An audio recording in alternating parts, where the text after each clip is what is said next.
आरक्षण मिळाल्यास अयोध्येत रामाच्या दर्शनाला जाणार, अगदी रेल्वे भरून मराठा समाज अयोध्येला जाणार असं मनोज जरांगेंनी म्हटलं।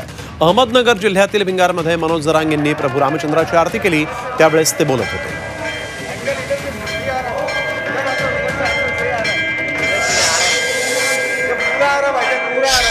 भारतवासी आज आनंद मोठ्या उत्साहात साजरा करताय, कारण हिंदू धर्माचा तो गर्व आहे, स्वाभिमान आहे। आणि आज भगवान श्रीराम अयोध्येत विराजमान झाले आणि देशभर आनंद उत्सव साजरा तसा आम्ही आज केला।